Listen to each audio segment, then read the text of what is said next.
vamos a estar estudiando primero el Día del Señor número 7 en nuestro catecismo. Y bueno, simplemente para tener un pequeño resumen de la semana pasada, nuestro hermano Alex Jr. estuvo compartiendo con nosotros el domingo 6 y nuestro hermano recalcó muy claramente la semana pasada, si ustedes recuerdan, que el Salvador que necesitamos necesita ser completamente Dios y completamente hombre, y se encargó de enseñarnos claramente esta importante enseñanza que nosotros debemos de tener siempre en nuestra mente. Y después la pregunta fue, ¿y de dónde aprendemos estas cosas? Y la respuesta fue del Santo Evangelio que Dios reveló primero en el paraíso. Si recuerdan, cuando la raza humana cayó, el Señor tenía el plan de redención listo para profetizarlo desde el paraíso, y después nos lo reveló en su santa palabra de verdad. De esto se trató, más o menos, traté de resumir lo mejor que pude el Día del Señor número 6 que tuvimos la semana pasada. Y hoy vamos a estudiar o vamos a leer en el catecismo y repasar cuáles son los distintivos de la verdadera fe y cómo se ve la verdadera fe en los hombres. Para poder entender estas cosas, hermanos, necesitamos reconocer la diferencia entre el primer Adán, el segundo Adán, reconocer que hay una fe que no salva, y hay muchas personas engañadas con este tipo de fe, creen que van camino al paraíso, pero van camino a perdición, y eso es algo muy grave. También vamos a ver en dónde encontramos estas diferencias, o de dónde yo he tomado para decir que existe una verdadera fe y una que no es verdadera. Y una manera sencilla, hermanos, que nosotros podamos recordar estas cosas es lo que vamos a estar viendo el día de hoy en el catecismo. ¿Cómo vamos a recordar cómo se ve la verdadera fe para nosotros discernir entre la verdadera fe de un creyente o no? Y nosotros mismos, al vernos a nosotros mismos y examinarnos si nuestra fe es verdadera y vamos camino al Señor. Entonces vamos a comenzar leyendo la primera pregunta, hermanos. La voy a leer yo y en la respuesta a todos juntos la leemos. Pregunta número 20 dice: entonces, ¿todos los hombres son salvados por Cristo así como murieron en Adán?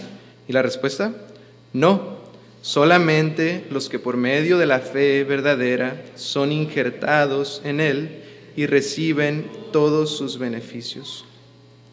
Alguno podría pensar, hermanos, que así como en Adán todos pecamos, en el pecado original, cuando desobedecieron al Señor en Edén, y ahora todos somos pecadores, así también con Cristo. Hay personas que son universalistas y enseñan esto, enseñan que al final del tiempo no importa lo que hayas hecho, o no importa al Dios que tú le ores, porque para ellos todos los dioses te dirigen al cielo. Creen que al final el Señor simplemente va a perdonar a todos y llevarlos a todos a la gloria.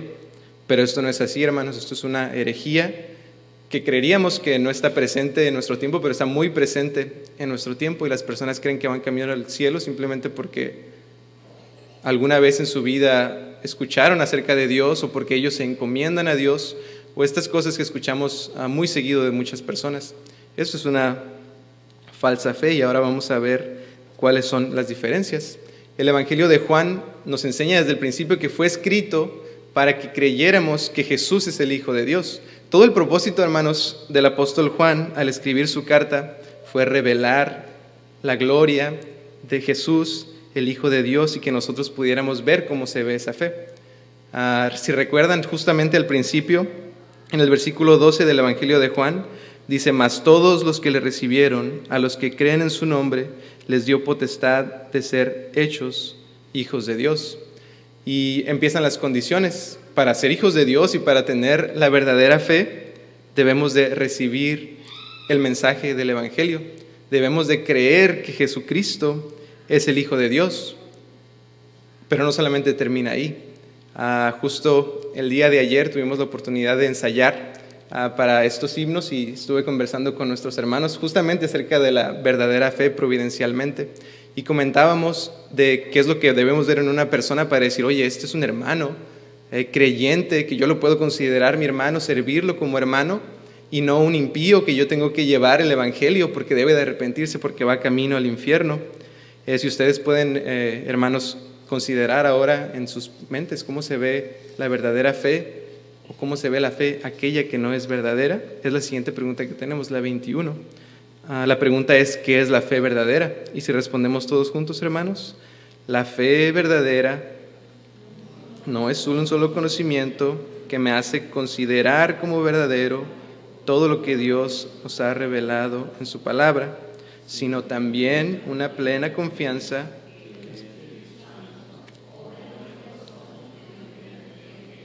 en que no solamente a otros, sino también a mí, Dios me guarda gratuitamente la remisión de pecados, la justicia eterna y la salvación solo por gracia y en virtud de los méritos de Cristo. En la primera parte, hermanos, de esta respuesta,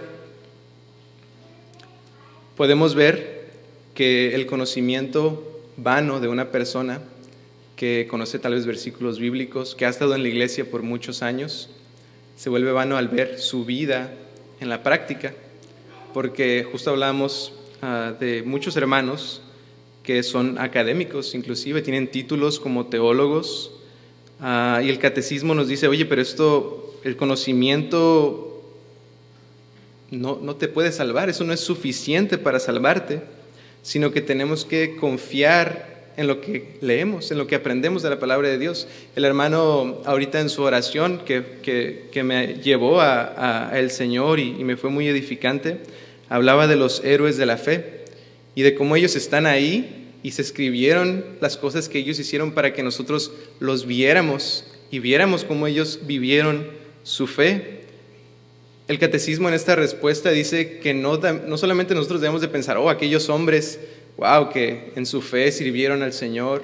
Noé, cuando fue advertido con temor, se puso a construir el arca, porque él no solamente conocía al Señor en conocimiento, sino que temía al Señor y él creía verdaderamente que el diluvio iba a venir.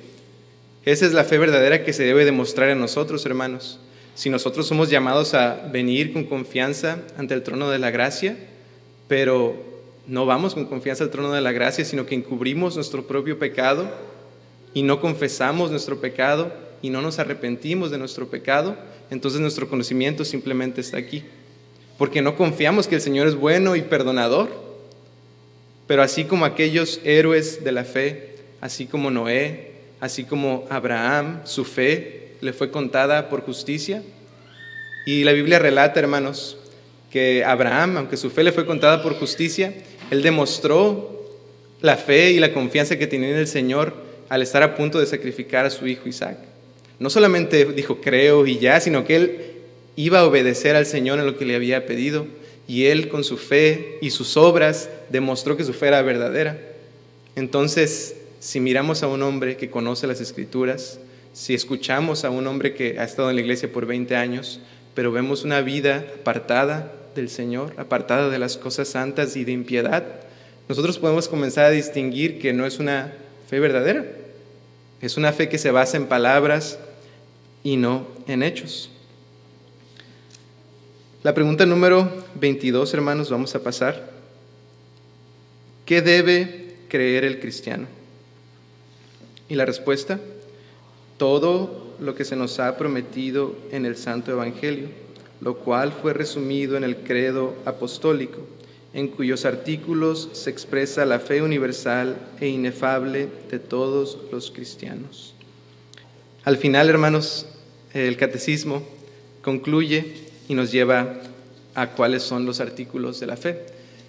El catecismo por eso se cambió hoy enfrente antes del credo, porque ¿cómo vamos a nosotros memorizar o tener fresco en nuestra mente cómo se ve una verdadera fe? Bueno, declaramos cada semana nosotros el credo apostólico. Para tener una verdadera fe debemos de creer estas cosas, confesarlas y vivirlas también. Entonces, así nosotros, hermanos, a través de este credo que es tan importante para la iglesia, podemos identificar la verdadera fe de una fe que no es verdadera y que no puede salvar. Entonces, pongámonos de pie, hermanos, para ahora pasar a confesar el credo apostólico, entendiendo, hermanos, que esto es un tesoro verdaderamente de la iglesia que nos ayuda a tener en nuestra mente la fe verdadera. Voy a preguntar, hermanos, y respondemos todos juntos. ¿Cuáles son estos artículos Todos juntos, hermanos. Creo en Dios Padre Todopoderoso, Creador del cielo y de la tierra, y en su Hijo, Señor nuestro, que fue concebido por el Espíritu Santo, nació de la Virgen María, padeció bajo Poncio Pilato, fue crucificado, muerto y sepultado, descendió a los infiernos, al tercer día resucitó de entre los muertos, ascendió a los cielos y está sentado a la diestra de Dios Padre Todopoderoso. Desde allí ha de venir a juzgar a vivos y muertos. Creo en el Espíritu Santo, la Santa Iglesia Universal, la comunión de los santos, el perdón de los pecados, la resurrección del cuerpo y la vida eterna. Amén. Demos gracias al Señor, hermanos. Señor, te damos gracias por este catecismo, Señor, que nos ha sido de grande bendición para poderlo repasar como iglesia local, ver estas cosas, Señor, que nos llevan a nosotros y a nuestras familias, Señor, a la verdadera fe, a entender tu palabra de una mejor manera, Señor, clara, a examinarnos a nosotros mismos, Señor, y temblar delante de tu palabra, poder examinar a otros, Señor, también, y no abrir la puerta, Señor, a hombres impíos, Señor, amadores de sí mismos, Señor, que buscan causar divisiones y problemas en la iglesia, Señor. Ayúdanos a nosotros, Señor, ser protectores de nuestra iglesia local, entre nosotros mismos, Señor, cuidarnos y animarnos a vivir en la fe verdadera, Señor, a crecer en nuestra fe a través del conocimiento de tu palabra. Guíanos, Señor, que nosotros somos débiles y hay pecados, Señor, inclusive que son encubiertos en nuestra mente, Señor. No entendemos nuestra pecaminosidad, entonces tenemos que venir a ti diariamente, Señor, en arrepentimiento genuino, y que día a día, Señor, nos limpies de nuestra maldad que cometemos constantemente, Señor. Te damos gracias porque sabemos que nos aceptas en el amado y podemos ahora, Señor, venir a cantarte en agradecimiento. Bendice, Señor, tu iglesia local, en nombre de Jesús. Amén.